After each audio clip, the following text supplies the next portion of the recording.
Nós vamos tratar aqui de pós-verdade, credibilidade e inteligência digital. O jornalismo no fogo cruzado. A gente tem um belíssimo time aqui para falar a respeito. Eu queria começar apresentando o Carlos Eduardo Lins da Silva. O Carlos é livre-docente, doutor em comunicação pela USP e mestre pela Universidade do Estado de Michigan. Ele foi diretor adjunto de redação da Folha e do Valor Econômico. Na Folha, ele foi ombudsman e correspondente nos Estados Unidos. Foi professor da USP e professor visitante nas universidades de Georgetown, Texas e Michigan.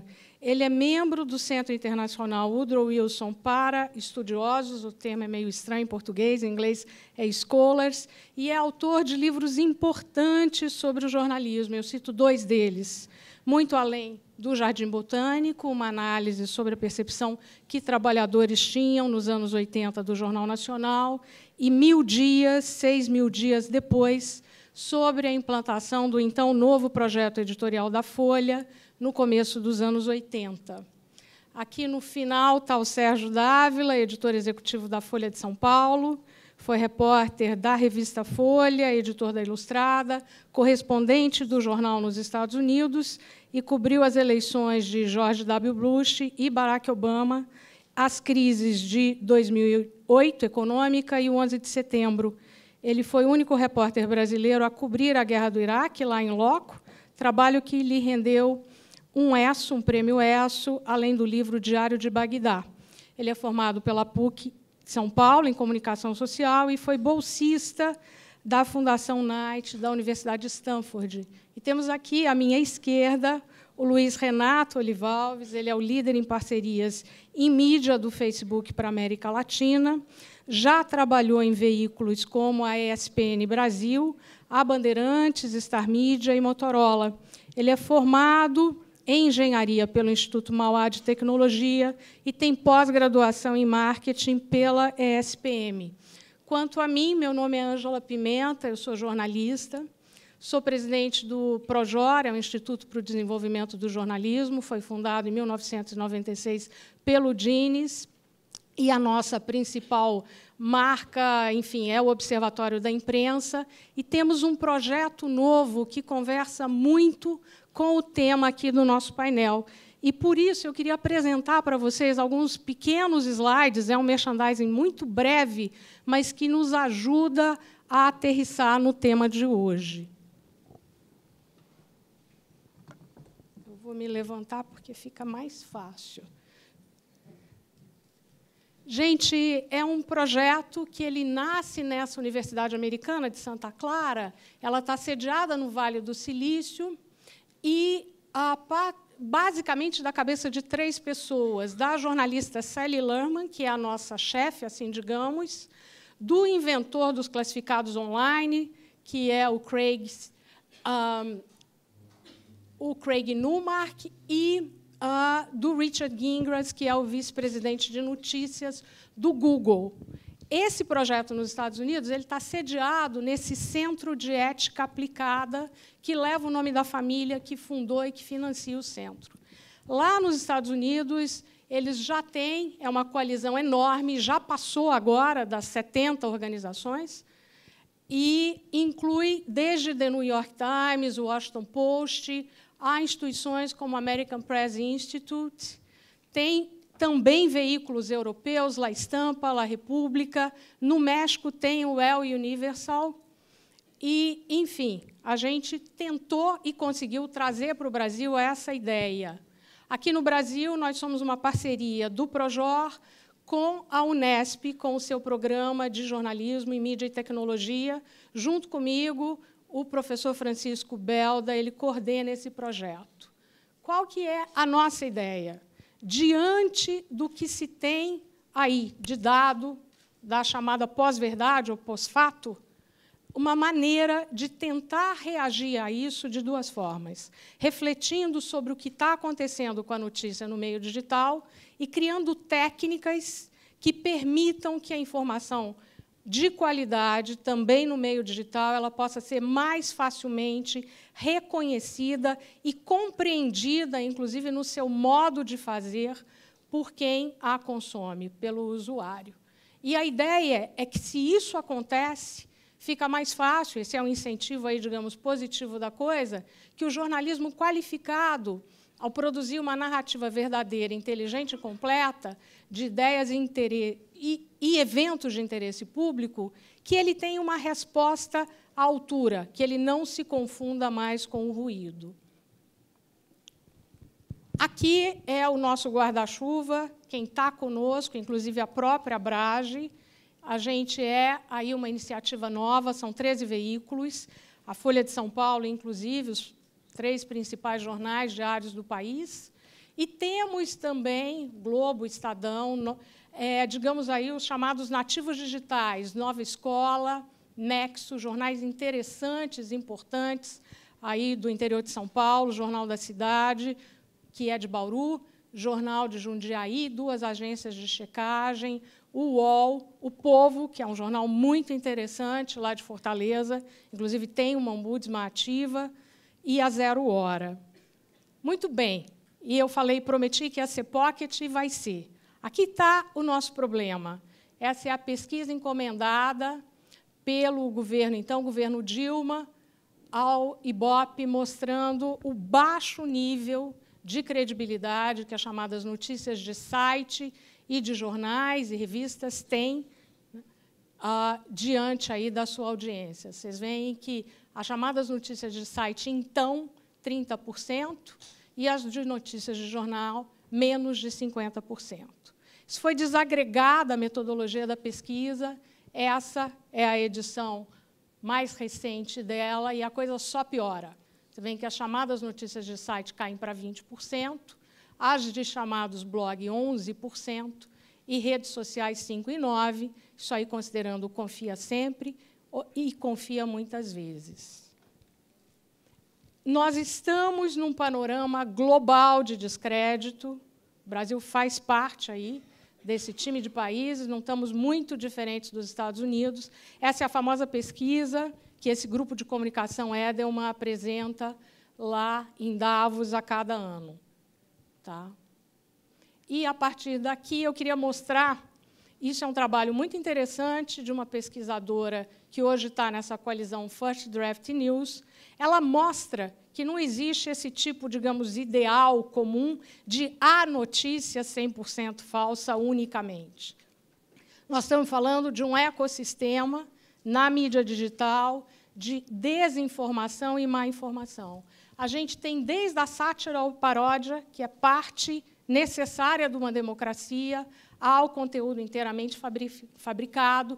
E, nesse meio, você tem a falsa conexão, o falso contexto, conteúdo enganoso, manipulação, assim por diante. A família é essa.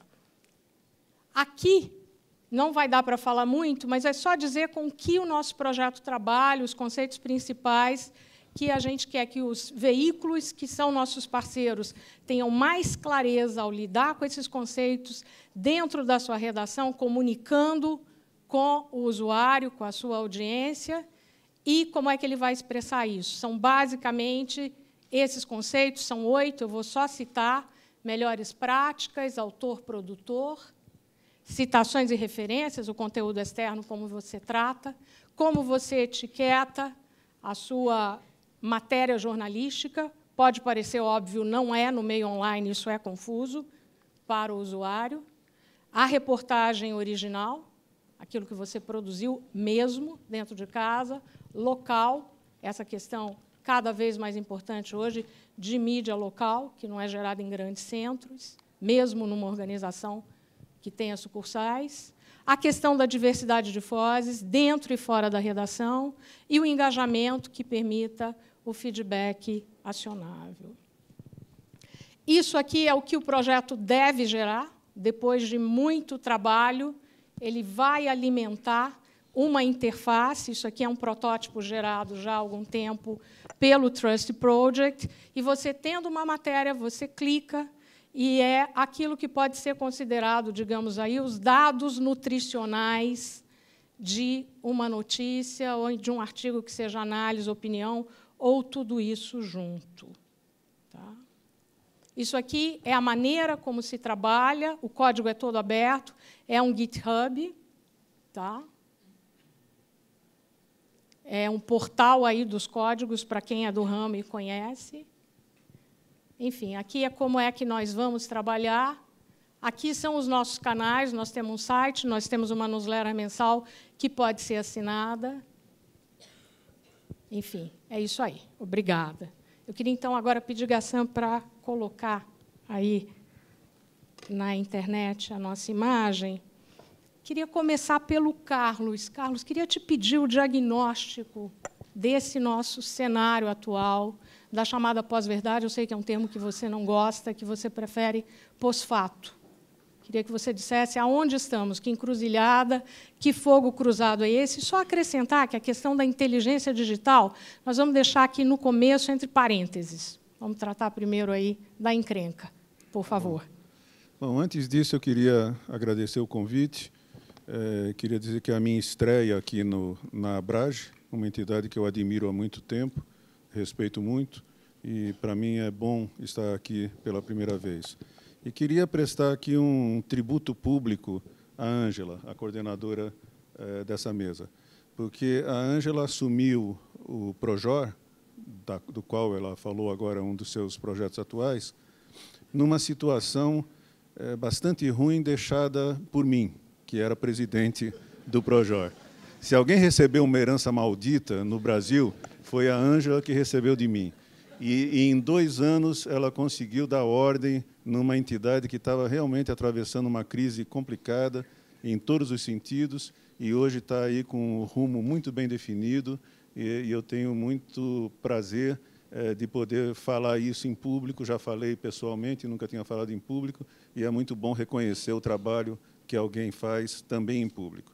E é um prazer também estar com meus companheiros aqui de mesa. Vim de gravata para mostrar que eu não sou do establishment atual, que atualmente não se usa mais gravata, então agora eu passo a usar gravata com convicção, para que não me confundam com o Dória e outros por aí. Não tem o menor risco. Bom, é um momento dificílimo que a imprensa vive, claro. Como a Ângela disse, eu não gosto muito do termo pós-verdade, porque eu acho que verdade é um conceito muito complicado para ser lidado por nós, jornalistas. A verdade é um tema tão difícil, é um conceito tão difícil que, segundo a Bíblia, nem Jesus quis dar conta dele. Quando Pôncio Pilatos perguntou o que é a verdade, ele preferiu não responder. Ele apelou para a quinta emenda, né? Para não responder, para não se comprometer. Então, verdade é uma coisa muito complicada. Eu prefiro não falar em verdade. Eu prefiro falar em fato. O fato também é difícil, mas é um pouco mais simples. A verdade factual é mais fácil de ser definida do que a verdade em abstrato. Os fatos são comprováveis, relativamente comprováveis. É indiscutível que hoje é o dia 29 de junho, que nós estamos aqui numa reunião da Abrage, que essa reunião começou com 20 minutos de atraso porque houve uma falha técnica. É indiscutível quem são os membros aqui desse painel. Se a gente contar, vai ser indiscutível o número de pessoas que estão aqui presentes na plateia. Então, os fatos compõem o universo no qual o jornalismo pode se afirmar com precisão e com autoridade. E esse é um termo do qual eu vou me valer mais vezes aqui no debate, em função de um livro recente que eu estou lendo agora, que defende que o jornalismo recobre a sua autoridade para poder escapar dessa crise pela qual ele está passando, em que ele é contestado de forma tão veemente por grupos sociais tão expressivos. Não é uma crise pequena, porque não é uma meia dúzia que contesta a credibilidade do jornalismo.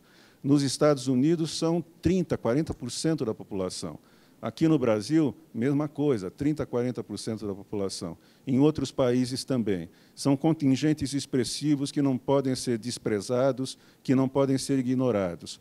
E nós, jornalistas, se quisermos manter a nossa influência, a nossa presença na sociedade, nós precisamos tentar encontrar estratégias para superar essa falta de credibilidade nesses grupos expressivos, e essas estratégias não podem se limitar a desprezar as pessoas que não acreditam mais em nós, porque elas têm menos escolaridade, porque elas têm menos cultura, porque elas são mais preconceituosas, porque elas têm menos fontes de informação.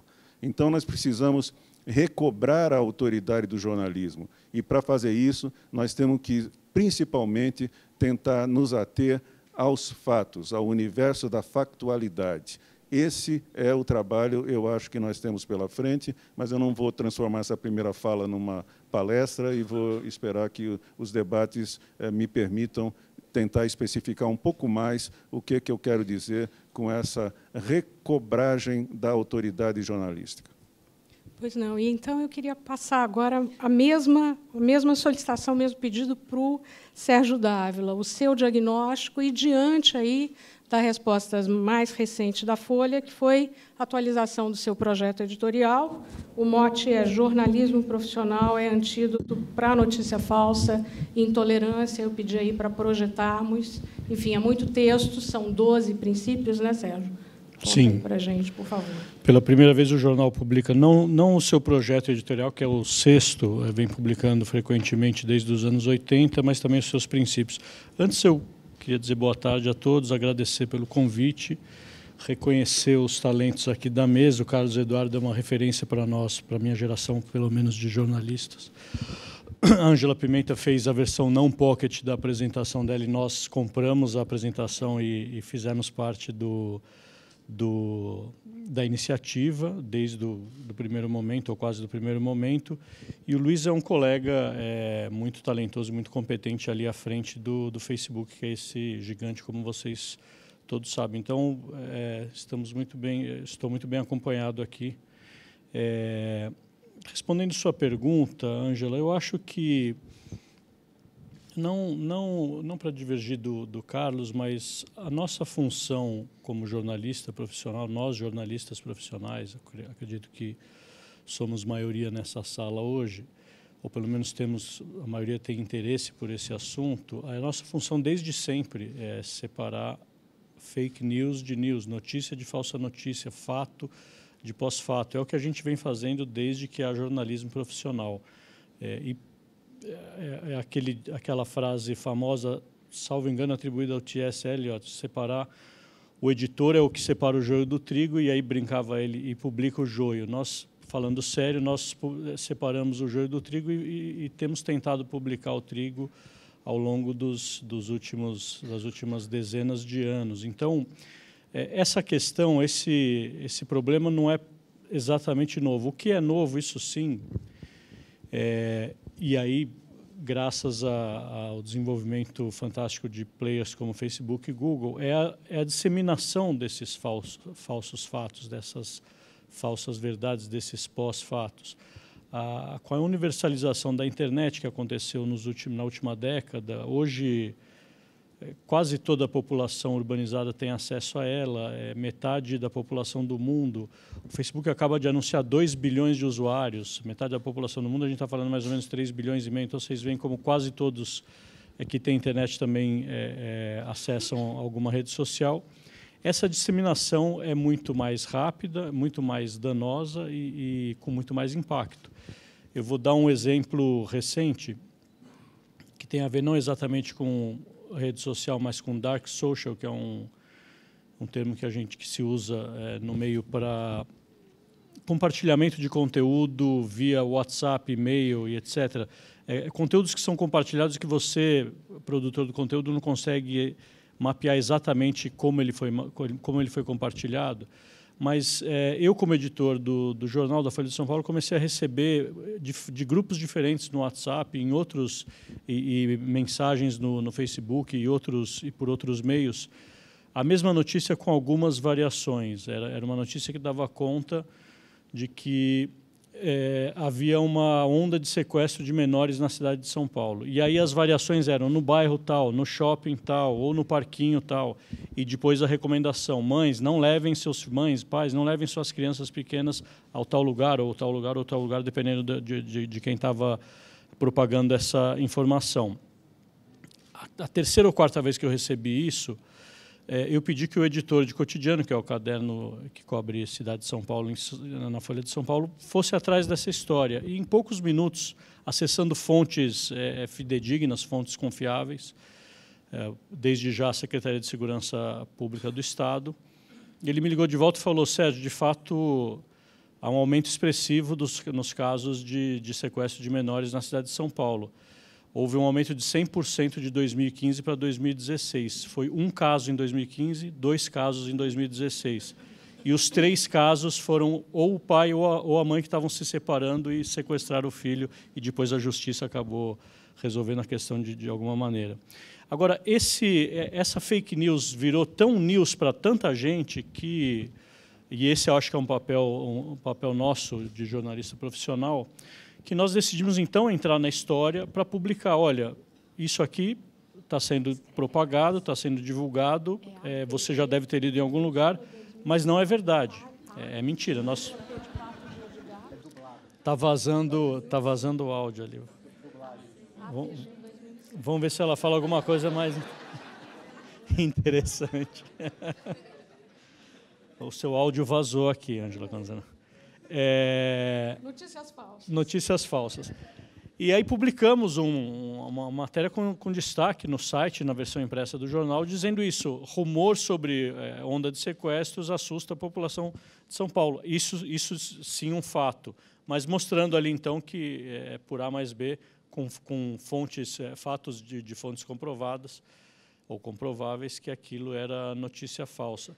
Então, de novo, é uma questão que, principalmente depois da eleição do Donald Trump nos Estados Unidos, ganhou uma relevância inaudita, ganhou um impacto também nunca antes tido, mas é uma questão que existe desde que existe jornalismo. Não quero dizer com isso que essa mesa esteja obsoleta, não. Eu acho que a gente tem que discutir essa questão porque essa massificação do acesso à informação, na minha opinião e na opinião do nosso projeto editorial, torna cada vez mais importante o papel do jornalismo profissional e do jornalista profissional. Quando eu falo jornalismo profissional, o que eu quero dizer? Não é necessariamente, aliás, a Folha como posição editorial nem acha que isso deva ser um pré-requisito, então não é necessariamente aquele jornalista que tem diploma de jornalista, não é isso. Mas aquele profissional que segue uma série de regras e etapas éticas e de conduta e de comportamento e de apuração mesmo, que garantam que o conteúdo que ele vai tornar público,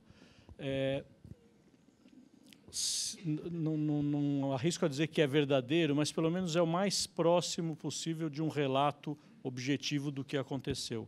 Então, diante dessa profusão de notícias falsas, de pós-fatos, esse nosso papel ganha cada vez mais relevância. Daí o desejo e a necessidade de publicar esse projeto editorial agora no ano de 2017. É um ano em que essa discussão está muito presente. Acho que é isso. Não quero me alongar muito também, Carlos. Para começar, depois teremos outras perguntas. Pois não. Porque eu queria justamente agora, então, perguntar para o Luiz Renato, do Facebook. O Facebook está atravessando, no meio de uma inflexão aí, se aproximando de parcerias com jornalistas. Ele se afirma como uma empresa não jornalística, mas, na semana passada, por exemplo, a gente tem 2 fatos novos. O próprio CEO, Mark Zuckerberg, dizendo para a CNN que conectar o mundo é a missão básica, mas não é o bastante. A gente tem uma fala, eu imagino que é a sua chefe, a jornalista Campbell Brown, dizendo que parcerias jornalísticas são muito importantes e que ajudar o jornalismo com uma pegada aí local é muito importante, é parte da missão central. Vemos aí a questão dos 2 bilhões, vocês têm um novo projeto jornalístico, e eu preciso mencionar também aqui hoje essa notícia da ProPublica, quer dizer, como vocês, de ontem, aliás, como vocês são aí o principal canal que liga o mundo, essa questão agora do Facebook também tem um certo poder policial de reprimir conteúdo que seja de ódio. E a ProPublica sai com uma matéria crítica, dizendo que, pelo que ela entende, os algoritmos privilegiariam homens brancos nesse sentido, que é razoável, que não haja discurso de ódio contra eles, mas não a mesma coisa em relação a crianças negras. Quer dizer, faz parte do jogo, quer dizer, a questão do próprio tamanho do algoritmo, mas a minha pergunta, muito simplesmente, é como é que vocês veem e qual é hoje a missão do projeto Facebook de jornalismo, principalmente no Brasil? Bom, Ângela, obrigado pelo convite, Abrage, obrigado você, Ângela, por mediar a conversa. Espero que seja valiosa para vocês também, assim como é para a gente. Sempre a gente aprende um pouco mais em qual caminho seguir. Bom, é como você falou, né? Hoje 2 bilhões de pessoas ativamente se conectando pela plataforma, uma nova missão que acho que busca cada vez mais seguir conectando pessoas e garantindo um mundo cada vez mais conectado, aberto, mas também chegando ao nível das comunidades para garantir que elas se apoiem e que você consiga se engajar com os temas do seu interesse. E não necessariamente isso é só conteúdo, né? Você tem causas, você tem movimentos, você tem bairros, cidades, que muitas pessoas querem se unir a outras para ter cada vez mais o sucesso, o apoio, enfim, atingir seus objetivos. Então, é uma missão bem aberta, mas cada vez mais se aprofundando no valor que a gente leva para o indivíduo. E quando a gente olha nesse mercado todo, a experiência de uma pessoa no Facebook, ela passa por se conectar com as pessoas, com os familiares, com os amigos, compartilhar os momentos mais importantes da sua vida. Isso é a maior parte da experiência dele na nossa plataforma. Mas, cada vez mais, a gente vê essa relevância que ele, ao mesmo tempo que ele quer se conectar com um amigo, quer se conectar com um familiar e compartilhar um momento importante na vida dele, seja uma foto, um momento do filho, uma experiência do esporte que ele gosta, ele também quer fazer a mesma coisa com a sua fonte de notícia ou com o tema que está acontecendo na sua cidade. Ele quer saber o que passa com o seu clube de futebol, ele quer saber o que o músico da sua preferência está acontecendo. Então, esse conteúdo informativo ganha cada vez mais expressão nessa experiência dele. Então, esse volume cresce conforme a base cresce, e aí é onde o nosso papel se torna importante, de garantir que essa conexão entre conteúdo, interesses e pessoas seja cada vez mais bem feita. Eu sempre fui tratado com muito carinho dentro da empresa, mas, recentemente, devido à proporção, isso chegou no maior nível possível dentro da empresa, né, com o Mark Zuckerberg, com os seus diretos, de tratar isso com um profissionalismo maior, com uma estruturação melhor, e a gente decidiu agrupar tudo numa iniciativa que se chama Facebook Journalism Project, que é, acho que, uma demonstração clara de interesse do Facebook, de se aproximar da indústria, de entender melhor as necessidades do mercado. Sempre teve, né, assim, a nossa equipe de produtos sempre muito focada na experiência individual, nessa conexão, e a ideia é abrir portas para que a maior parte de informação que vem do mercado chegue também na equipe de desenvolvimento, chegue no core da empresa, para que produtos e serviços sejam construídos de forma colaborativa, buscando a sustentabilidade, né, enfim, a longevidade do jornalismo de qualidade. E, quando a gente olha o projeto em si, ele passa por 3 principais pilares. Obviamente, o projeto ele tem como um objetivo entender as necessidades, mas ele também busca como isso para em pé, né, monetização, como fazer com que quem cria um bom conteúdo tenha sustentabilidade, mas também a integridade, que é um tema, enfim, que acho que a gente vai acabar abordando bastante aqui, como garantir que essa comunidade seja informada, porque, através de pesquisas, a gente já detectou claramente que ninguém quer encontrar conteúdo que não agregue valor ou que não informe corretamente. Isso não é do interesse da pessoa, então, consequentemente, também não é interesse nosso. Mas essa iniciativa, esse projeto do Facebook, ele vem para agrupar em 3 principais pilares que a gente desmembra depois em ações concretas. Primeiro, o desenvolvimento colaborativo de produtos. Então, de que forma a gente, escutando mais o mercado, entendendo os objetivos de negócio de cada participante dessa indústria, a gente consiga construir produtos mais alinhados e que atendam às necessidades, sem atrapalhar a experiência das pessoas na plataforma. Segundo, é desenvolver ferramentas e ajudar com treinamento para essa camada que cria para os jornalistas. Então, quer dizer, como a gente capacita as redações e os jornalistas para que eles possam entender comportamento das pessoas num mundo novo, como é o Facebook, né? O comportamento muda muito ali. Como é que ele pode detectar esses sinais para cada vez mais criar conteúdo que explore o melhor do benefício social. E o terceiro seria também treinamento, serviços de informação e ferramentas que permitam nós, como usuários, como leitores, como pessoas que estão utilizando o serviço diariamente, para que elas estejam cada vez mais capacitadas a ter um consumo de conteúdo consciente, que ela consiga interpretar e consiga tomar decisões cada vez melhores naquele quadro que você apontou do First Draft, que é um parceiro nosso até numa das iniciativas Sim. desse pilar, que é legal. Se eu souber que isso aqui é uma opinião, se eu souber que isso aqui é uma comédia, é uma brincadeira, que isso é uma notícia verdadeira, quanto mais eu puder tirar minha própria conclusão, eu vou ter cada vez mais um consumo consciente e minha experiência se torna cada vez melhor. Então, esses 3 pilares eles já estão em funcionamento desde janeiro, dessa forma agrupada, e muitas iniciativas já passaram. Então, fizemos essas sessões que a gente chama de mesas redondas, né? Assim, a sessão de conversa com veículos em alguns mercados, como os Estados Unidos e Inglaterra, para escutar os meios, entender as necessidades, trazer para dentro de casa, construir os produtos principais. A gente fez sessões de treinamento para melhores práticas, para disseminar informação sobre como criar um jornalismo moderno e digital dentro da plataforma, em vários países do mundo, incluindo México, Argentina, aqui no Brasil nesse segundo semestre, porque a gente tá lançando mais coisas importantes para o Brasil, então a gente decidiu agrupar, mas sessões de longa duração para estimular o conteúdo regional, estimular a produção local, que é super importante para a experiência das pessoas. Assim como nos unimos também, agora fazemos parte do News Integrity, onde até com a CANI. Com a CANI, que a Universidade da Cidade de Nova York lidera, e que não metade, mas acho que grande parte dos temas discutidos nesse fórum de 25 empresas de tecnologia e de mídia discutem o jornalismo de qualidade, como o jornalismo digital se comporta e perdure.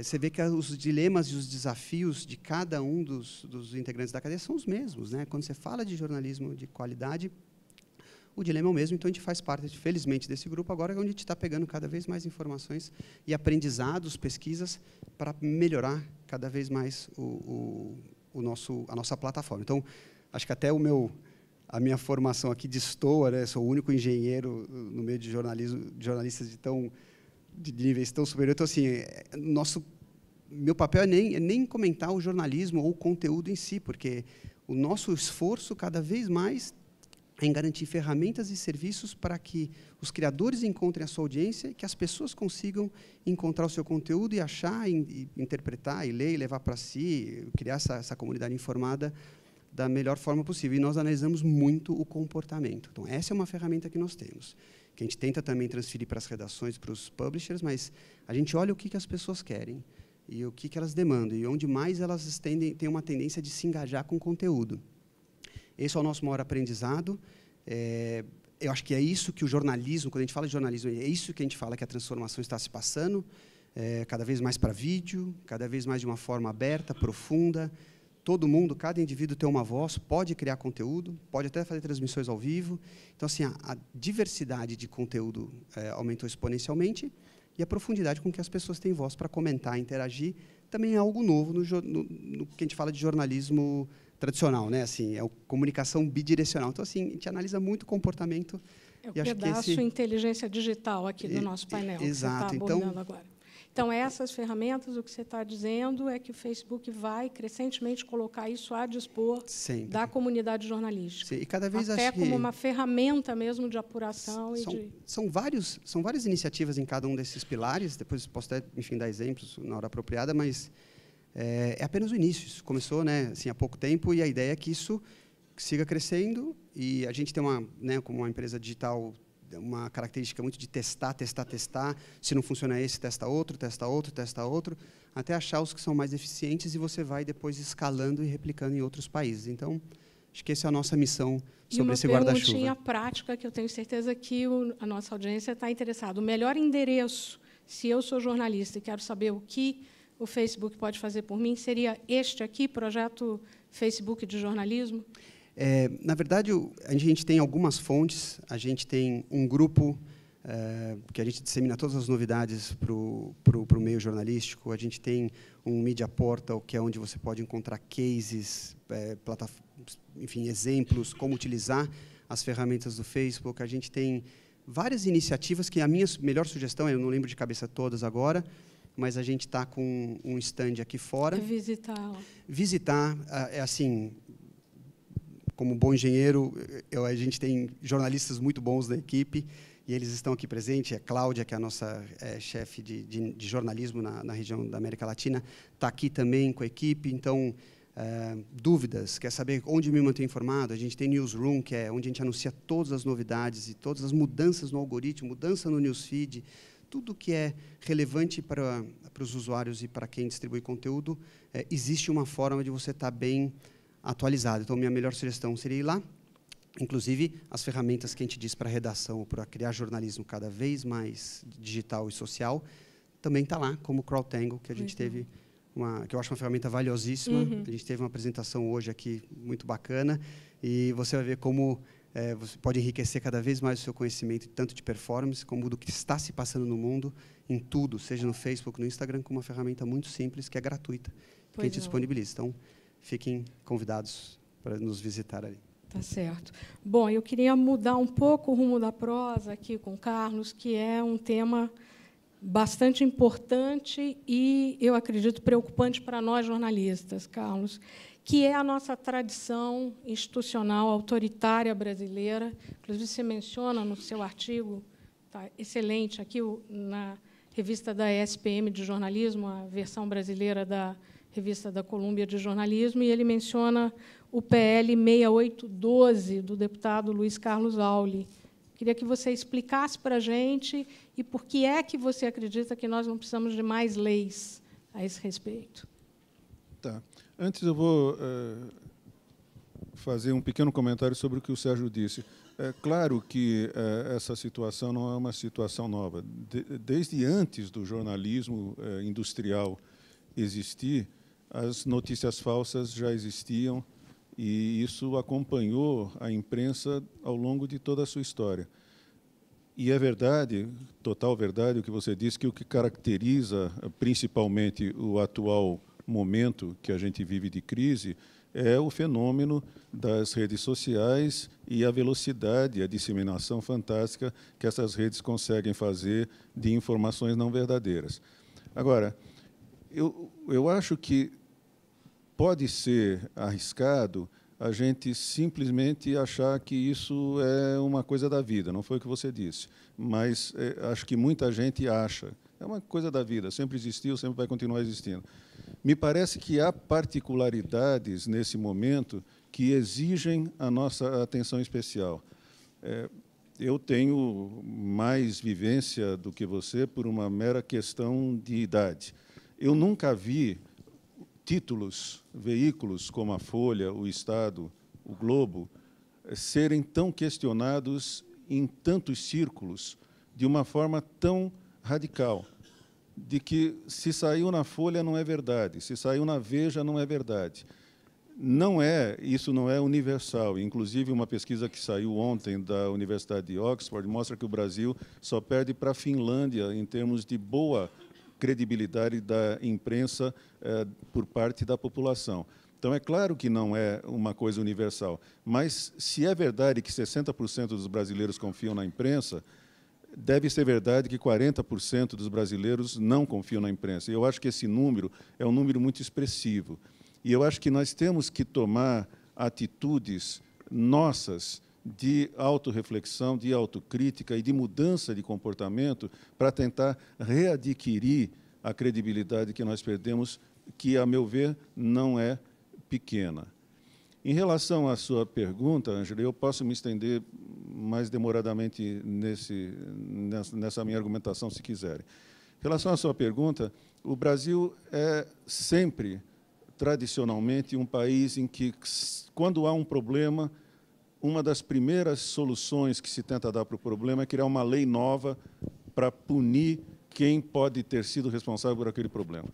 E essas leis são criadas, e elas vão se acumulando, e cada uma tem uma imperfeição e contradiz outra, a ponto de nós chegarmos nesse cipoal institucional em que nós estamos agora, em que simplesmente não se sabe o que fazer, porque ou as leis não são regulamentadas, ou elas são contraditórias entre si, ou elas são não completas. No caso da pós-verdade, já existe, como você citou, um deputado que já quer fazer uma lei para punir as pessoas que publiquem informações falsas.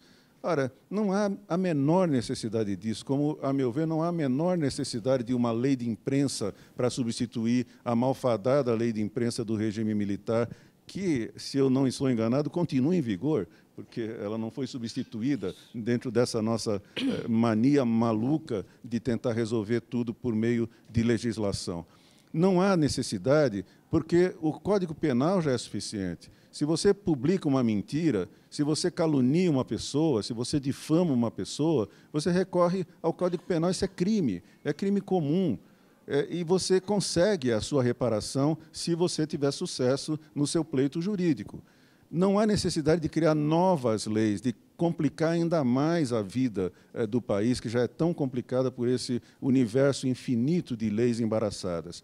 Então, a meu ver, não se deve dar crédito a deputados ou senadores que querem se aproveitar do momento, da expressão da moda, para obter algum tipo de repercussão para o seu nome ou para a sua atuação parlamentar. Tá certo. E mudando de novo o tema, enfim, aí mais pontual, eu queria perguntar para o Sérgio. Sérgio, uma das coisas mais complicadas hoje no processo de produção de notícia é checagem. E a gente está dizendo de um país com crise, a imprensa com a sua crise estrutural aí, da questão da disrupção digital. Eu queria saber como é que a Folha está lidando com essa questão da checagem, se vocês têm uma equipe própria, diante dessa enormidade chamando o Lava Jato. A gente também tem a questão aí do chamado sigilo da fonte. Queria que você contasse isso para a gente, porque é até um dos pilares do projeto aí. E também a assunção do erro, quando o erro existe, que ele seja imediatamente reconhecido e corrigido, por favor. Sim, é uma questão bastante atual e tem um nome mais catchy agora, que é fact-checking, né? Na verdade, é a boa e velha checagem. Nós trabalhamos na Veja, né, Angela, nos anos, não vamos falar em que anos, mas já tinha o departamento de checagem que nada mais fazia que o fact-checking. A New Yorker... Eram sádicos eles, mas era um sossego ir para casa. Queriam ver as anotações, queriam ouvir as gravações e tal. Era uma equipe da Lava Jato interna. Mas deixa eu só comentar um aspecto do que o Carlos falou também, e depois eu respondo a sua pergunta. Eu concordo, Carlos, com o que você falou. Nunca a crítica a esses veículos que você mencionou, Folha entre eles, foi tão intensa ou talvez tão disseminada quanto agora, mas eu acho que isso é subproduto de dois aspectos que não têm necessariamente a ver com os veículos. O primeiro deles, desde já, é que nunca eles foram tão lidos também. Hoje, eu poderia citar os números do Estado e do Globo, que eu sei de cabeça, mas vou falar os da Folha, que eu sei com mais propriedade. Mas a Folha tem uma audiência mensal de unique visitors de 35 milhões de pessoas. É um quarto da internet brasileira passando pela Folha todo mês. São 350 milhões de páginas vistas, são 300 mil assinantes pagos. É um alcance que o jornal nunca teve. Eu sempre encontro pessoas falando, mas nos anos 90, na época do Atlas, a Folha vendia 1 milhão. Sim, vendia 1 milhão, agora atinge 35 milhões. As grandezas são muito diferentes. Então, por atingir mais gente, certamente haverá mais crítica também. Esse é o primeiro subproduto. E o segundo subproduto, que também me parece específico dessa nossa época em que vivemos, é que nunca a polarização, pelo menos desde a redemocratização, a polarização política e da sociedade foi tão intensa. Então, se você é partícipe, membro da sociedade, identifica tal jornal, qual revista, com uma ou outra tendência, justa ou injustamente, você tenderá, se for oposta à sua, você tenderá a ser mais crítico a essa publicação. E junte esses dois subprodutos nesse caldo de cultura que estamos falando, que é uma câmera de ressonância incrível, que são as redes sociais e os mecanismos de busca, e aí você tem essa situação que você trouxe a discussão aqui. O que eu quero dizer, eu não discordo da sua conclusão, eu só estou matizando aqui quanto às causas dela. Agora, voltando à pergunta da Ângela, sim, nós temos... De novo, eu volto, não estou querendo de novo deixar a questão menos importante que ela é, porque ela é muito importante, mas a checagem de fatos é um dos atributos do jornalismo profissional desde sempre. Se você não checa os fatos que você publica, você acaba publicando besteira. Poderia citar vários casos aqui, inclusive da Folha. Informações não checadas publicadas e que deram correções importantes. Agora, pela diminuição das redações, parece fazer mais sentido você atribuir ou pelo menos usar também grupos de checagem de fatos para ajudar no dia a dia da redação. No caso da Folha, a gente tem uma parceria com a agência Lupa, que é uma agência criada ali pelo pessoal que criou a Piauí, e nós temos uma parceria com a Folha. Nós pautamos e eles sugerem para a gente 2, 3, 4, 5, às vezes mais checagens por semana de temas candentes do momento, por exemplo, o discurso do presidente Temer ou a denúncia do procurador-geral Janot. Tudo isso a gente passa pelo crivo de uma checagem deles, obviamente sem abrir mão da nossa própria. E sempre que possível nós formamos editorias de checagem, sempre que o assunto exige, e entre nós, desde junho de 13, o assunto tem exigido quase diariamente, mas sempre que o assunto exige, a gente forma uma editoria de emergência para fazer uma checagem de algum fato específico. A mais recente, nós juntamos ali 20 profissionais do jornalismo para ouvir as 2.000 horas dos áudios da denúncia contra o presidente Temer, e o senador Aécio Neves. Ouvimos tudo, essa equipe ouviu tudo, catalogou tudo, cadastrou tudo, nos municiou com o que valia a reportagem a partir dessa oitiva, e não deixou de ser uma checagem uma maneira de acabar com muitos mitos que rondavam. Mas o que tem nessas fitas? Ninguém ouviu todas as fitas. Pois bem, eu sei de outros órgãos que fizeram isso também. A Folha ouviu todas as fitas e tudo que tinha de relevante foi publicado, pelo menos na ótica do jornal. Não deixa de ser um grupo de fact-checking.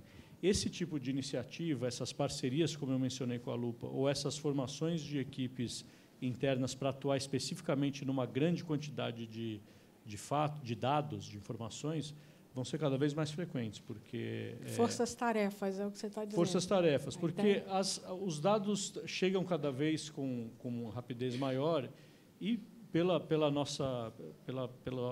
atual estágio tecnológico da nossa sociedade, com uma quantidade cada vez maior. Antes você recebia uma pasta de documentos e punha ali 2 repórteres para se debruçar sobre aquilo 1, 2 dias e estava resolvido. Agora você recebe 2.000 horas de áudio. E aí, o que você faz com isso? Assim, no clique de um botão, você tem acesso a 2.000 horas de áudio. Agora, só para esclarecer, então, no organograma da Folha não existe, como havia na Abril, o checador ou o copy? Não existe uma equipe de checadores ou de copy. Não, funções... Isso foi abolido, respectivamente, nos anos 80 e nos anos 90. Mas, sim, a gente tem parcerias e forma essas forças-tarefas sempre que necessário, com o pressuposto de que o autor do conteúdo deve ser ele próprio o principal checador desse conteúdo. Pois não. E, a propósito, Luiz Renato, eu queria te perguntar sobre como é que o Facebook já começou a tratar, vocês já andaram publicando que estão tirando bots do ar, a própria pesquisa recente aí também de Oxford mostrou que nas eleições aí de 2014 e até depois disso, houve aí a criação, como exércitos mesmos virtuais, partidários, a utilização. Como é que vocês já estão tratando e como é que vocês anteveem, se é que anteveem, a grande batalha que virá aí nas próximas eleições dentro do Facebook? Vocês já estão presentes na rede internacional de checagem? Enfim, como é que isso vai ser tratado? São vários testes que estão em andamento em diferentes lugares do mundo, com produtos e serviços completamente diferentes. Não temos nenhum dado ou conclusão pública ainda para compartilhar. Mas, basicamente, assim, quando a gente fala de notícias falsas, são 3 linhas que a gente identificou como as principais, né, após vários casos que aconteceram ano passado. A gente estudando a fundo, contando com parcerias, com associações, a gente dividiu entre 3 iniciativas. Primeiro, de todos aqueles classificações de notícias falsas que até mesmo você mostrou, a que mais se destaca na plataforma são informações que têm como objetivo alguma vantagem econômica. Ela não existem as outras categorias. Quero prejudicar a imagem de alguma pessoa, de um candidato, ou ferir a imagem de uma empresa ou de alguma coisa, mas a grande maioria hoje tem sido buscando benefícios econômicos. São pessoas que se aproveitam de volumes de conversas de grande intensidade, que podem se passar no caso de eleições, mas podem se passar em momentos de morte de alguma pessoa muito influente, em situações, enfim, da sua cidade, do seu país, momentos esportivos, né? Tudo que gera um grande volume para a gente parece que é um prato cheio para você gerar tráfego para lugares externos onde você possa monetizar. Então, a gente categorizou entre três frentes de trabalho contra as notícias falsas. Então, um é reduzir todo o incentivo econômico possível que alguém possa explorar dentro da plataforma. E, uma vez que você reduz a capacidade de monetização, teoricamente, você deixa de ter o interesse de fazer isso na nossa plataforma. Segundo, desenvolver produtos e serviços, e aí são vários, para reduzir a distribuição. Então, assim, a gente, de forma alguma, quer entrar no mérito do conteúdo. Então, a ideia é que seja cada vez mais aberto à criação de conteúdo. Agora, se isso é identificado como um conteúdo que não, teoricamente, falso, o nosso objetivo é reduzir a exposição dele. Essa é uma coisa que nós temos o controle. Então, ferramentas e produtos que possam identificar esse comportamento. Reduzir ou retirar? Não, reduzir. Retirar, ele é um outro processo que, enfim, tem que ver se fere algum termos e condições do serviço, se fere alguma direitos ao... Então, assim, o que a gente quer... Legal, se a gente retirar o impacto desse conteúdo falso, teoricamente, o interesse de gerar o conteúdo falso também diminui. Então, mostrar pontos de vista alternativos. Então, quando você vê um conteúdo que a gente detecta que esse conteúdo está trending muito rápido, que é uma característica de um conteúdo falso, se a gente consegue te apresentar um outro ponto de vista diferente ao do conteúdo que está trending, é uma forma de você se capacitar e poder tomar sua decisão. Serviços como o da First Draft, que são serviços puramente informativos, mas que impactou todo usuário do Facebook em 15 países do mundo, incluindo 4 da nossa região, né? Brasil, Argentina, México e Colômbia, que era no topo do seu newsfeed, que era a mais importante do serviço. Você recebia as dicas e um pouco de um guia de como identificar ou como interpretar um conteúdo nessa era moderna com um volume grande, para identificar se esse pode ser de uma fonte confiável, se o título não é muito chamativo, se a foto ou se isso é alinhado com o tema atual. A gente vê muita recirculação de conteúdo antigo para se passar como atual. Então, tem várias dicas bem interessantes que todo mundo foi impactado em algum momento e que depois ela fica disponível no nosso Help Center ad eternum. Então, essa é uma outra iniciativa de controle de notícias falsas. Agora, em termos de produtos e serviços para reduzir a distribuição, tem desde interpretar palavras que se repetem com frequência em conteúdos que a gente chama de clickbait, né? Conteúdos que chamam a atenção só para gerar o clique. Eles geralmente seguem um padrão, e as palavras se repetem, e a forma de se construir para chamar a atenção, geralmente, quando você usa uma vez e dá certo, você tende a repetir. Então, a gente entende esses padrões e diminui a exposição desse tipo de conteúdo. Análise de sessão de leitura. Então, se uma pessoa clica num conteúdo, cai numa página e encontra 50 banners publicitários, a primeira coisa que ela faz é voltar para o newsfeed. Então, se o seu tempo de leitura é muito pequeno, é um indício também de que esse conteúdo não teve afinidade para você ou não deveria estar na sua timeline. Então, vou evitar de distribuir ele para outras pessoas que tenham o mesmo comportamento. Então, essas 3 iniciativas acho que a forma como a gente está estruturando essa responsabilidade, né? A gente assumiu a responsabilidade de reduzir isso, não é bom para ninguém.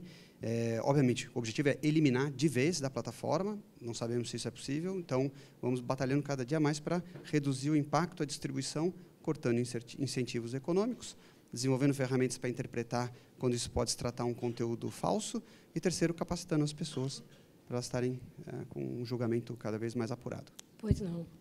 E, Carlos, eu queria te perguntar agora sobre a questão de como você vê o uso no Brasil e a falta de entendimento, acredito que você vai concordar com isso, se discordar, me diga sobre a questão do sigilo da fonte. Eu acho que o nosso público ou usuário, se for no meio digital, pelo que eu, inclusive, percebo do meu ponto de vista pessoal, as pessoas querem saber como é que o jornalista sabe. Em meio da Lava Jato, essa me parece uma questão ainda mais crítica e que gera essa questão da desconfiança, da erosão da credibilidade no jornalismo brasileiro também. Bom, o sigilo da fonte é uma ferramenta fundamental para o exercício do bom jornalismo. Você, muitas vezes, precisa garantir o sigilo da fonte para poder publicar a informação.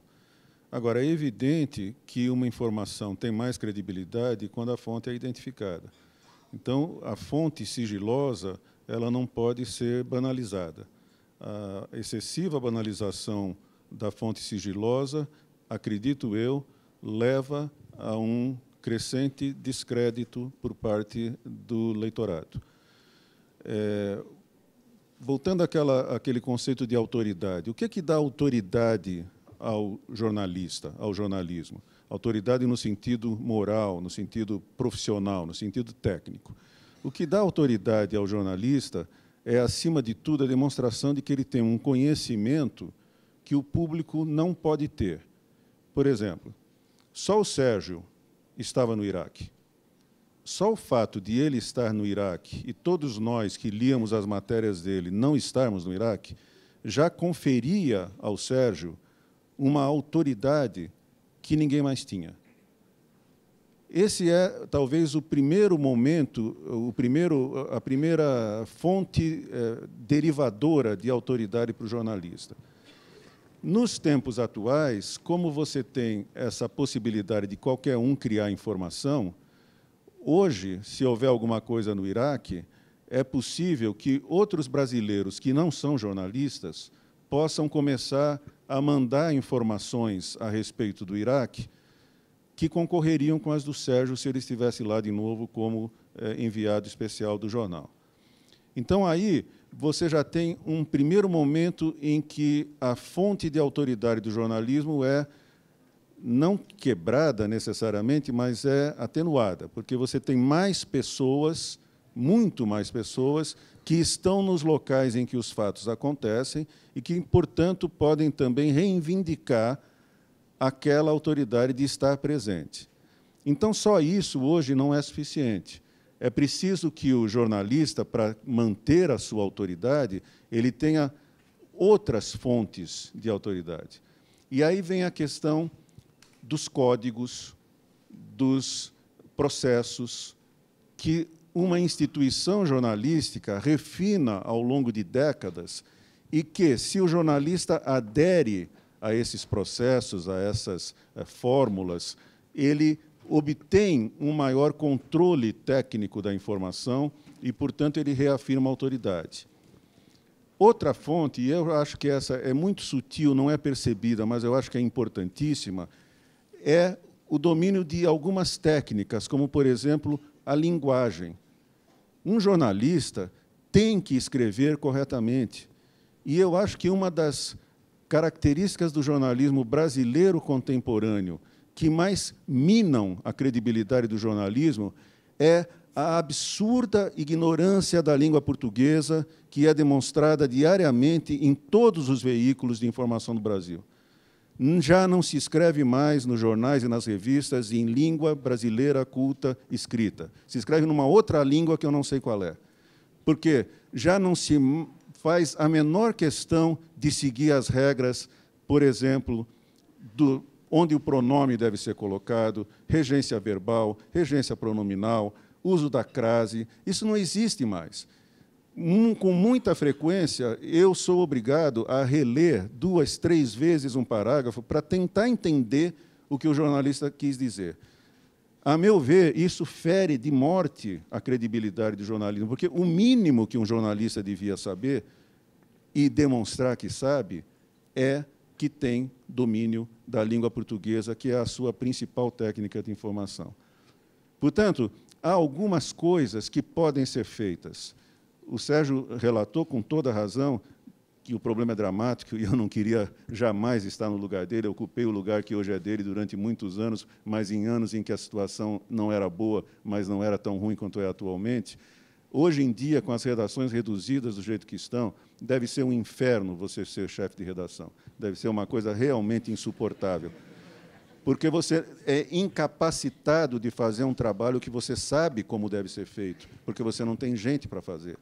O Sérgio respondeu da questão da checagem, mas essa checagem toda é uma checagem a posteriori, quando o que precisa ser feito é uma checagem anterior, para que não seja publicado um erro, e não a checagem dos outros. Mas eu sei que é impossível fazer, porque você não tem gente para fazer.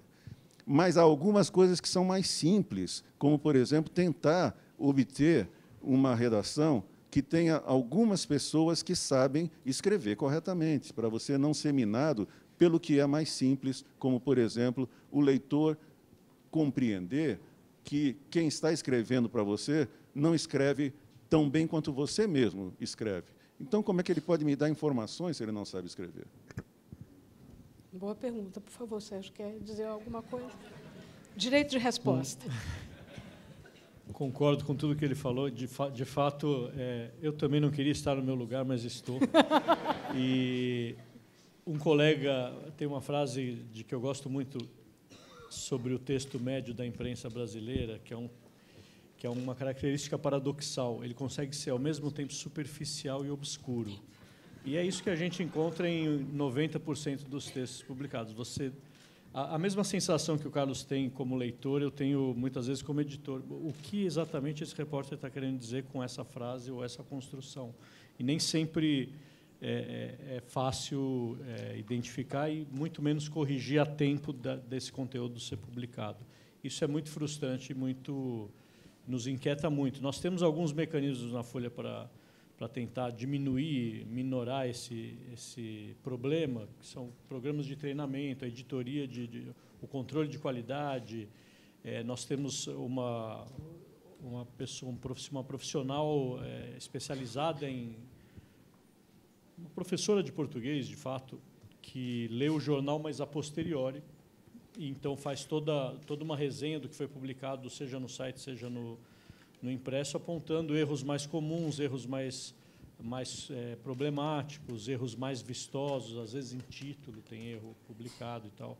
Mas é um trabalho de Sísifo e muitas vezes a posteriori. Por um lado, de formação, a gente tenta melhorar a formação do profissional que chega às redações, e, por outro, é um trabalho mostrando, olha, você errou aqui e ali para ver se ele não erra mais.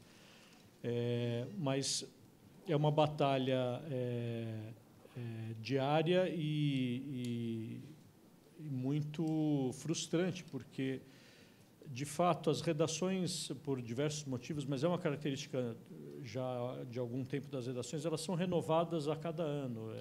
Não saberia dizer agora de cabeça a porcentagem, mas a cada ano X profissionais deixam uma redação porque foram convidados para outros lugares, foram fazer outras coisas ou foram demitidos, e Y profissionais entram no lugar. E esses profissionais que entram tendem a ser ex-estudantes, trainees, acabaram de se formar nas faculdades, nas universidades.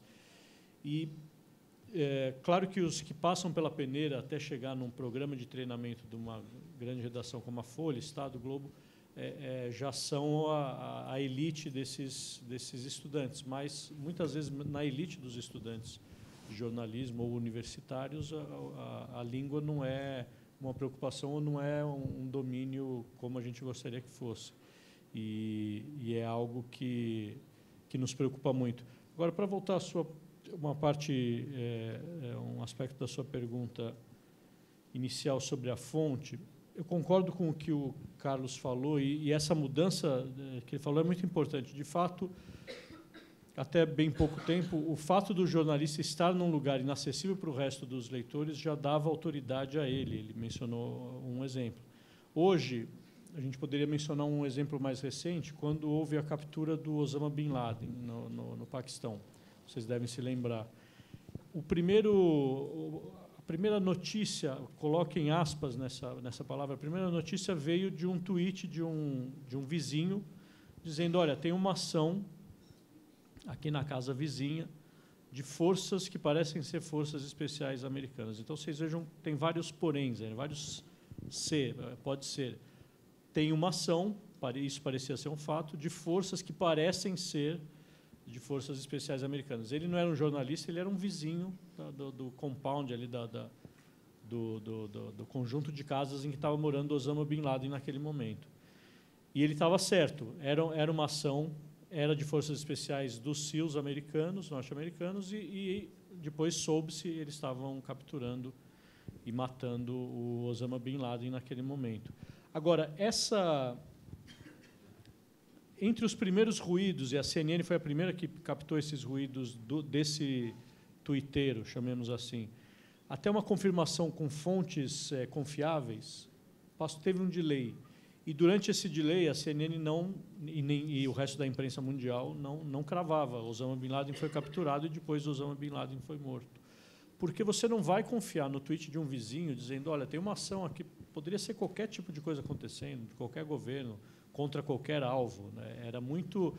Era uma informação muito precária ainda não tinha passado pelo filtro que o Carlos falou, pelo conjunto de regras, procedimentos e conduta, que depois, uma vez passado por esse filtro, virou a notícia Osama Bin Laden capturado, e depois a notícia seguinte, Osama Bin Laden morto pelo governo americano.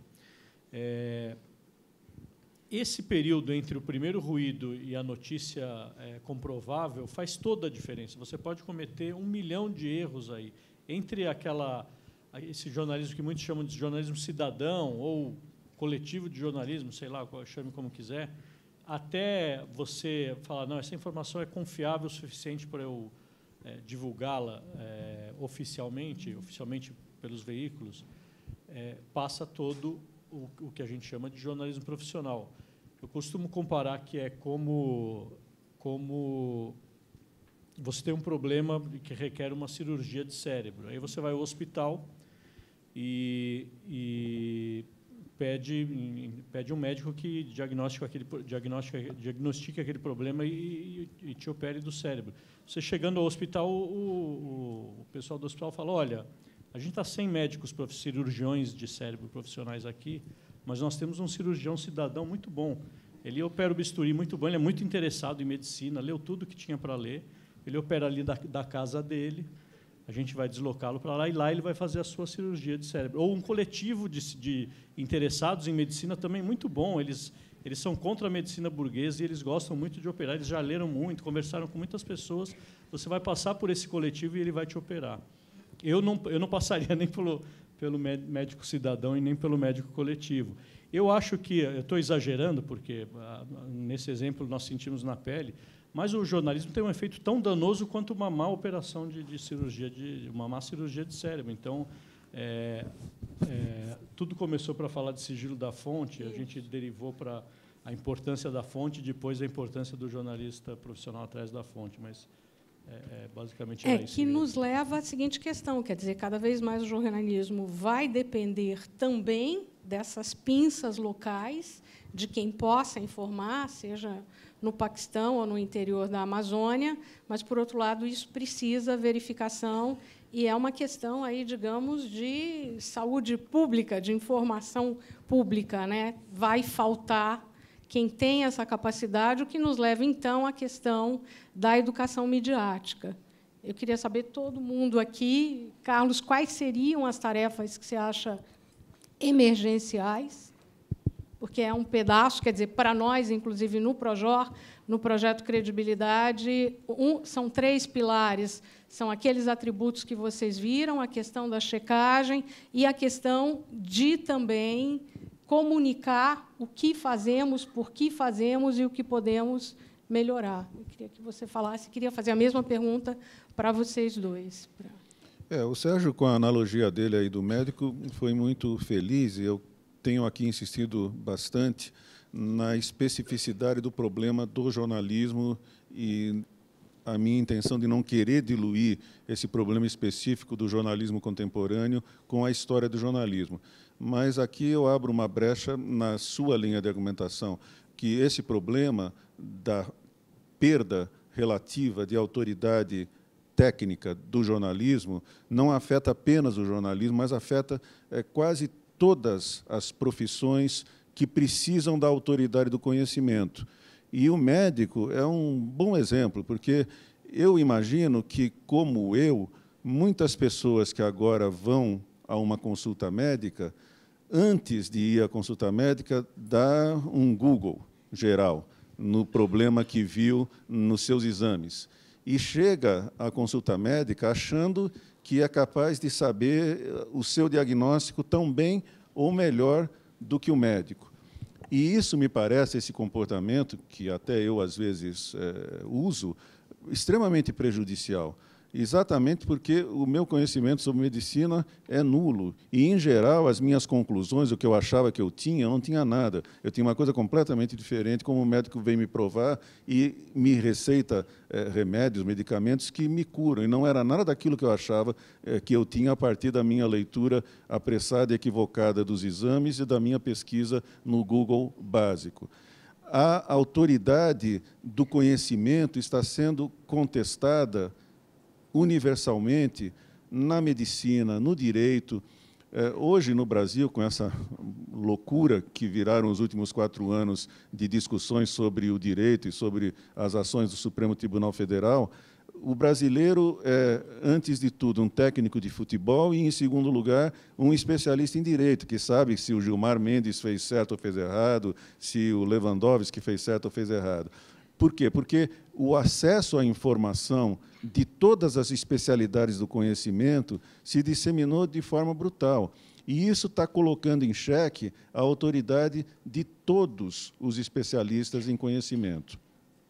Portanto, o exemplo é muito feliz, que o Sérgio levantou, a analogia que ele fez é muito feliz, e, em resposta à pergunta da Ângela, é evidente que é essencial você educar o público. Eu detesto a coisa da educação, porque, no final de toda a discussão no Brasil sobre qualquer problema, a resposta final é preciso mais educação. É claro que é preciso mais educação, mas isso não é resposta, isso é fugir do problema. Mas se você precisasse citar uma tarefa pontual desta educação, então, e nós, jornalistas... Eu acho que o que nós, jornalistas, deveríamos ter feito há muito tempo e não fizemos, e deveríamos fazer, era ajudar crianças a lerem jornal ou site informativo, ou ver televisão, ou coisa que vale. O que eu acho que a gente devia fazer era, desde a escola primária, conseguir que houvesse alguma disciplina na escola que ajudasse as crianças a entenderem o que é a comunicação de notícias. Eu morei em Washington há muito tempo, meu filho fez os primeiros anos da escola, pré-escola e escola primária lá. E, na classe dele, de todas as crianças, de todas as classes, de todas as crianças da escola onde ele estudava, e acho que em outras escolas também, tinha jornais. E a professora diariamente dava uma lida, ele tinha 7 anos, dava uma lida das notícias e explicava as notícias, e explicava o que era a notícia de jornal. Eu acho que esse é o ponto fundamental, mas isso leva tempo, isso leva uma geração. Isso só não é suficiente. Então, o que eu acho que o jornalismo pode fazer imediatamente para ajudar, por exemplo, o jornalismo de qualidade não deve premiar jornalista que tem mais clique, como muitas redações pelo mundo têm feito. Porque os incentivos. Você acha que estão errados esses incentivos? Eu acho que são erradíssimos, porque você vai promover a necessidade aparente do jornalista de publicar coisas que gerem mais cliques para poder ser mais bem remunerado. Os grandes escândalos da década de 90 no jornalismo americano de notícias inventadas, o rapaz da New Republic, e mesmo depois, no começo do século XXI, o Jason Blair, eles se deram por causa de uma cultura da redação que era, se você fizer sucesso, você ganha mais. E esse sucesso, às vezes, era comprado dessa maneira. Então, acho que, por exemplo, o que pode se fazer imediatamente? Não remunerar melhor quem tem mais clique. Isso não ser critério de remuneração. Segundo, não ter nos seus quadros jornalistas que usem o linguajar da notícia falsa. Mesmo que não publiquem notícias falsas, que usam o linguajar das câmaras de eco dos blogs. Jornalistas que disseminam a linguagem do ódio, do preconceito contra o diferente ou contra o antagonista, como o Sérgio falou, nessa polarização ideológica que se vive no Brasil, nos Estados Unidos, na Inglaterra e em outros lugares. Você depurar o seu quadro de colunistas para impedir que colunistas que façam essa disseminação de ódio, de preconceito, tenham espaço no jornal de qualidade. O jornal de qualidade devia ser um refúgio da razão, um refúgio da ponderação, da prudência, e não dar espaço aos que escrevem de maneira disparatada, ofensiva, contra aqueles que pensam diversamente dele. Isso seria uma decisão para ser tomada hoje. Qualquer jornal hoje pode dizer, não, chega, nenhum colunista meu vai se dirigir às pessoas que pensam diversamente dele da forma ofensiva com que tem se dirigido e da forma ofensiva com que os blogs, alguns blogs, se referem às pessoas que pensam de maneira diversa da maneira dele. Então, há muitas coisas que se podem fazer rapidamente e não esperar uma geração, embora o que é ideal é que se espere uma geração, que se forme uma geração de pessoas que saibam discernir o que tem cara de ser notícia falsa, o que evidentemente é notícia falsa, para que não acreditem nessas falsidades, como se ocorre atualmente. Pois não. E vocês, Luiz e Sérgio? Falar um pouco acho que do que eu vejo particularmente de evolução dos conteúdos e notícias na plataforma.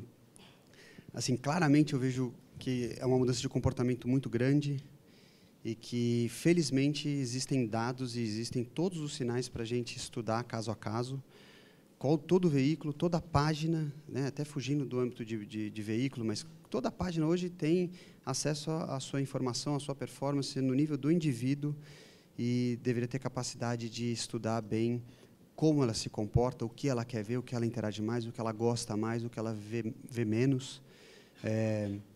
Distribuição, segmentação, tudo. Então, acho que esse benefício do digital e a velocidade com que ela cresce traz alguns desafios que a gente pode olhar como oportunidade ou a gente pode olhar como uma dificuldade. Essa multiplicidade de acesso, multiplicidade de geração de conteúdo, eu acho que hoje, se você olhar, permite que a gente faça coberturas ou que a gente veja jornalismo ou, enfim, programas até mesmo de televisão, que cobrem matérias, hoje, com uma velocidade muito mais rápida, utilizando conteúdos de terceiros, né? Até mesmo em situações extremas, seja atentado, seja qualquer outra matéria mais forte, você vê ângulos diferentes captados por pessoas com celular que estavam no momento onde o fato aconteceu. Então, assim, tem muito benefício que a gente pode se apropriar e que o jornalismo pode se apropriar para criar uma história cada vez mais completa, com pontos de vistas e com, enfim, 360 graus, que a gente não tinha antes. Obviamente, o desafio de checar fato, de checar veracidade, continua existindo, mas hoje eu acho que o acesso ele é muito legal. Então, a forma de se criar conteúdo, a porta se abriu de uma forma muito grande e, novamente, eu sugiro que vocês deem uma olhada nessa ferramenta que a gente está em exposição para você ver que nível de profundidade você consegue encontrar o conteúdo que está sendo produzido, em qual lugar, em que região está se produzindo mais conteúdo, assim, a ponto de você detectar trends de conteúdo no mundo. Perdão, você está falando do CrowdTangle. Do CrowdTangle. O segundo, acho que é a linguagem, né? O jornalismo as pessoas estão demandando cada vez mais uma linguagem mais imersiva. Então, o vídeo ocupa um espaço dominante e quanto mais a gente se aprofunda nisso, quanto mais a gente estuda o comportamento dentro do Facebook, você vê que as pessoas querem consumir vídeo e querem se engajar com a matéria ou com a notícia através da forma audiovisual imersiva, então você vê o vídeo, daqui a pouco não, né? Hoje você já tem o vídeo 360, daí você tem o vídeo ao vivo em 360, daí você tem o vídeo na realidade aumentada, quer dizer, tudo para que ele fique cada vez mais imersivo e que o efeito da mensagem seja impactante, que a pessoa consiga viver o recado que você está querendo dar. Então, a linguagem muda muito. E o terceiro, que eu acho que é uma mudança grande, que é como você trata depois que o conteúdo ele é produzido. Porque a gente vê cada vez mais as pessoas querendo debater sobre o tema, elas com ferramentas para conversarem sobre o tema. Durante décadas, a gente sempre esteve acostumado a ler o conteúdo, assimilar o conteúdo, e hoje não é normal o volume de resposta que você tem, o volume de comentários, pessoas querendo debater. Então, eu vejo um valor muito grande também no mundo de players e veículos que estão tendo um sucesso bem expressivo, de pessoas que entram na conversa. E eu acho que assim, um resumo desses 3 pontos, vou dar um caso que eu achei brilhante no ano passado, quando todo mundo achava que a Hillary não ia deixar a bola cair, né, que, no final das contas, o Trump ia ser só um susto, e a Univision dos Estados Unidos, com um jornalista famoso, o Jorge Ramos, que é um cara 100%, um talento normal da televisão, apresentador, mas que usa muito o social e o digital para se apoiar nessa conexão, para mobilizar pessoas da língua hispânica, e ele fez um trabalho grande para tentar convencer todo mundo a ir votar, porque ele não queria que o Trump fosse eleito. Enfim, achava que era um grande risco à nação, acho que ele estava certo. Mas, no processo, assim, o dia que anunciou que o Trump ganhou, ele abriu uma transmissão ao vivo pela Univision, chamando um advogado especializado em imigração para responder perguntas das pessoas ilegais nos Estados Unidos, falando assim, o que sua vida muda daqui para frente, quais são os riscos que você pode ter, e foi, acho que, uma das transmissões de maior sucesso que a gente teve. Então, é um exemplo de como um jornalista teoricamente tradicional conseguiu usar todas essas etapas, esses desafios, para fazer um conteúdo onde esse cara levou por um patamar completamente diferente. E ele, no final das contas, ele acabou tendo mais audiência no live que ele fez no digital do que a audiência que ele tem no programa de televisão. Então, assim, acho que existe uma oportunidade enorme na frente, e se a gente olhar com o olho certo, acho que o jornalismo tem tudo para crescer. Pois não. Por favor, Sérgio. Eu concordo com o que foi dito. O analfabetismo digital é a próxima grande questão. Na verdade, é a grande questão atual que a gente deve atacar ontem, se possível. Na Folha, eu sei que a gente está com esse projeto em torno disso. Nós sabemos qual é o índice brasileiro de analfabetismo, mas não temos ideia de qual é o índice de analfabetismo digital. Eu chutaria que é maior. Nós temos mais analfabetos digitais do que nós temos analfabetos, que é ainda bem uma característica declinante da população. Isso deveria, concordo, vir da escola. A gente já deveria estar fazendo isso, algumas escolas já fazem. Ensinar as crianças a ler e ensinar as crianças, ao mesmo tempo, em paralelo, a navegar, porque elas... É claro que elas vão viver muito mais no mundo virtual, no mundo da internet, das redes sociais, do que no mundo dos livros e dos produtos analógicos. Então, sim, elas devem aprender a ler, ao mesmo tempo que elas têm que aprender a como se virar na internet. Eu ensino as minhas filhas, que vão fazer 4 anos, a atravessar a rua, olhar para os 2 lados, e quando chegar a hora, eu vou ensinar como elas devem se portar nas redes sociais, na conta delas no Instagram, quando elas tiverem, ou em que links elas devem clicar ou não, porque, do mesmo jeito que o analfabetismo pode levar à morte em situações extremas, o analfabetismo digital também cria situações de risco de vida. Estou sendo extremo. Vou dar 2 exemplos rápidos. Para voltar ao Iraque, Carlos, que você mencionou, um dos momentos que a gente estava deixando Bagdá num comboio de jornalistas com um motorista árabe, num carro. E o motorista árabe só falava árabe. E, no meio do deserto, a gente teve um encontro com um checkpoint de soldados australianos, que estavam na coalizão, como você sabe.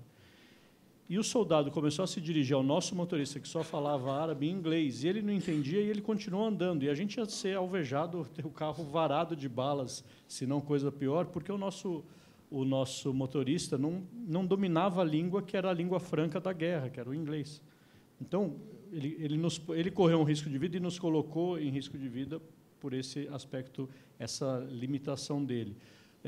Para dar um paralelo digital, os riscos do analfabetismo digital, peguem todos os casos de bullying virtual que acabam levando à morte de adolescentes, ou a anorexia ou bulimia. Por quê? Porque esses adolescentes não foram educados, eles não foram alfabetizados para navegar na internet.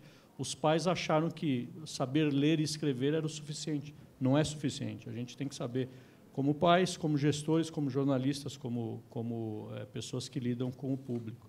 É uma questão, eu diria, talvez de todas as que a gente falou aqui, a mais crucial dos próximos anos. Certamente. Eu acho que o nosso tempo está esgotado.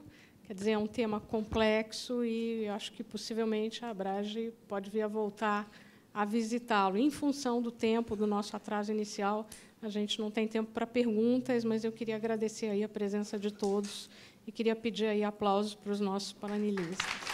Boa tarde.